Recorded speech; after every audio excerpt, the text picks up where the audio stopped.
then I still have my roots. So this would be our final answer. Okay, last one like these. Remember when we add square roots, we have to have a common root. So we list the factors of 27. Okay, there's a perfect square, 9. And we've already done it for 12, so I'm just going to draw an arrow so I don't have to do that again. Alright, so we're going to have 2. Now, I'm simplifying this part. 2 square root 3 square root 9 plus 2 square root 3 square root 4, simplifying 12.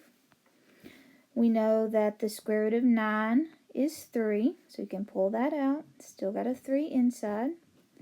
We know that the square, bringing down that 2, we know that the square root of 4 is 2. Still got a square root 3. Well, now we've got some stuff we can actually multiply.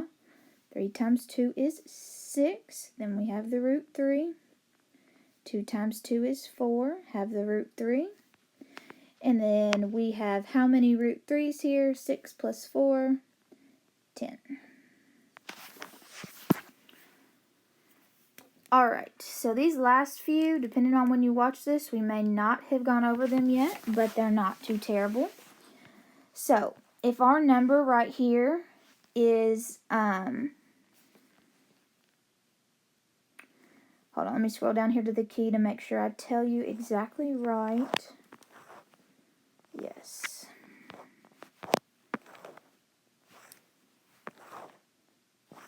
Alright, if the number that has the exponent with it, so in this case the 2, if that number is greater than 1, then it's going to be exponential growth. So if this is going to be greater than 1, it's growth. So when we graph exponential growth, it's going to be growing on the graph. So it's going to be going up, not from left to right, not down. The first number tells you where it's going to cross the y-axis. So we know this is going to cross the y-axis at a half. So if this is 2, this one would be 1, and right here is a half. Right about here. And this is how I do it. I don't even try to use any special rule. I make a table, which I think is how most people do it. So I'm going to have x's on this side, y's on this side. I'm going to start counting up. 1, 2, I'm going to skip some numbers because it doesn't, we're just getting some values so we can graph it.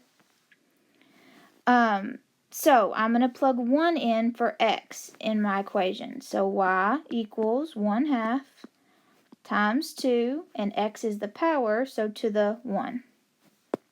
So this is for x equals 1 because I plugged in 1 for x.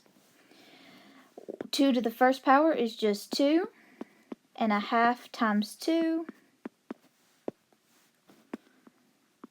is 1.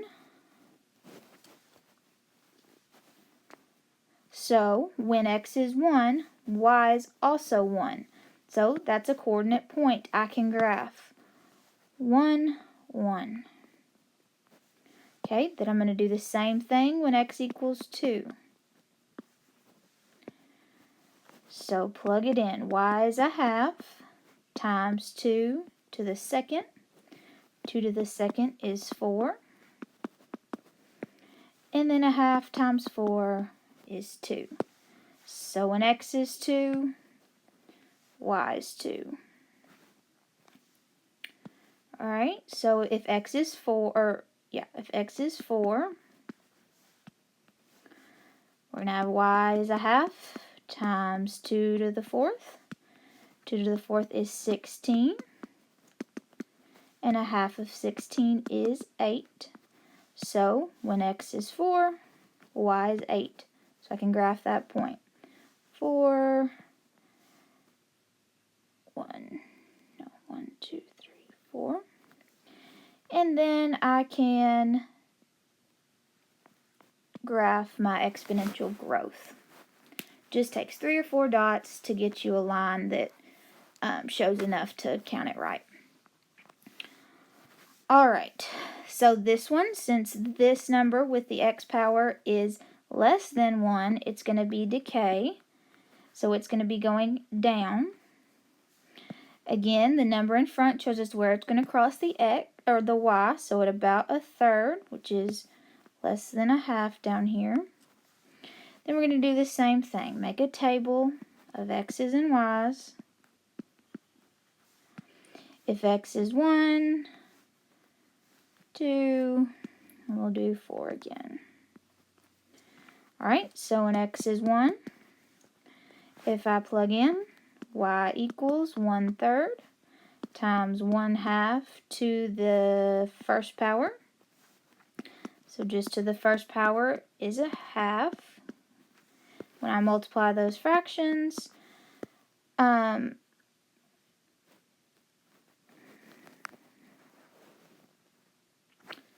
should get to the 6th. So when y is 1, it's going to be even farther down close to 0. So I'm realizing that that's not going to work. So I forgot. When you do decay, you've got to do less than 0 when you're plugging into graph. Because if I keep doing greater than 0, it's just going to keep going down, down, down, down, closer and closer to 0. It'll never get to 0, but it'll forever get closer. Alright, so let's try -1.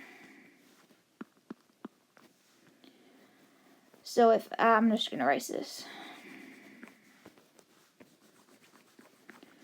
So if I plug in -1, 1/3, 1/2 to the -1 power,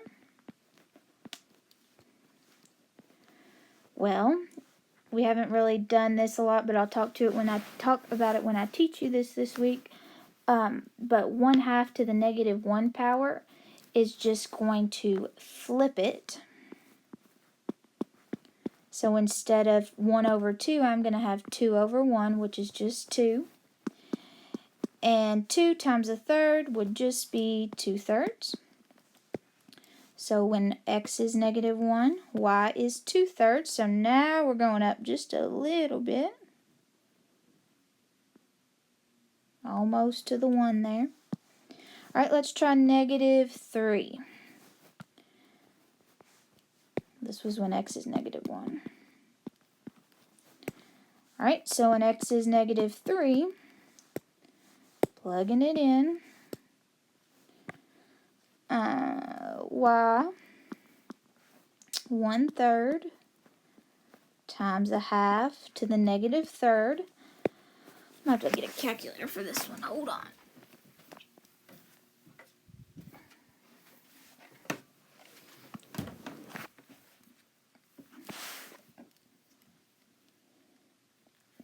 Alright, so I'm just going to do this part in my calculator because I can't do that in my head. So 1/2 to the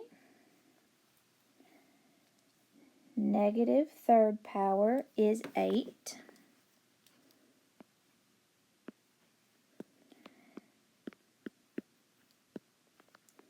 So y equals 1/3 times 8, and 1/3 times 8 is 2 and 2/3.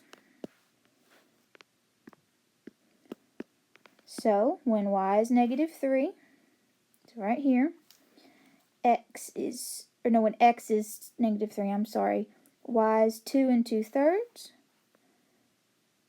right about here. Alright, let's do one more dot to be safe. So let's try -5. So when x is -5, y 1/3, 1/2, -5.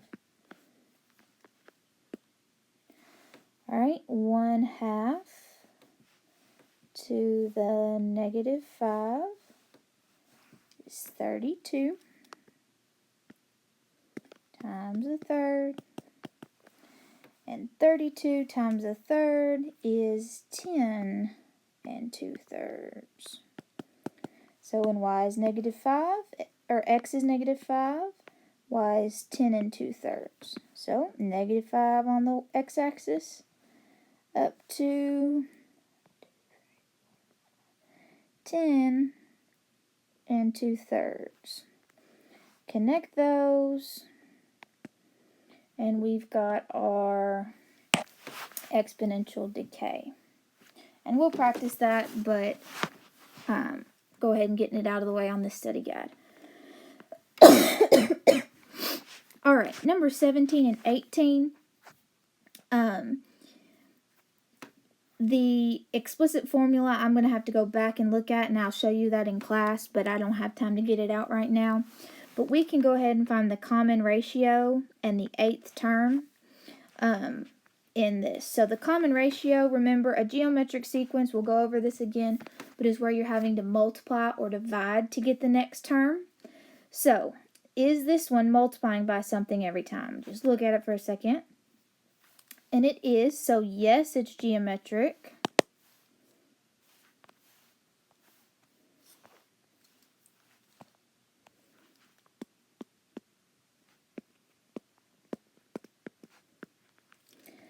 And then we got to see what it's multiplying by. So what times 4 is -16? Well, -4.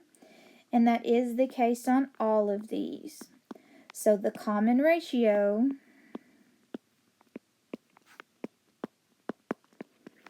is -4, because that's what they're multiplying by every time. Then if we're going to find the 8th term, we can easily follow that pattern. So here's the first term, second term, third term, fourth term. All right, let's see. We're going to get big numbers here. That's when the formula comes in handy, but I will go over that in class. So -256 times -4. That makes 1024 be our 5th term. So first, second, third, fourth, 5th. Makes our 6th term times -4 again. -4096. That's our 6th term. Our 7th term, multiply by -4 again. And our 7th term, I don't know what I said, 16,384. Then our 8th term would be, -65,536. So like I said, we'll find the formula in class, but there it is. And then this last one, we're seeing, is this geometric? Are we multiplying by something every time? Well, 1 times 4 is 4, but it doesn't work here. 4 times 4 is not 7, so this one is not geometric. All right. I hope you look over this and that you figured out how to do things you didn't know how to do. Maybe it can save you some time. You can pause it and go back and look at something. You can rewind, however you want to do it. Take the time to watch it. I appreciate it. And then let me know if you need any extra help. All right. Thanks.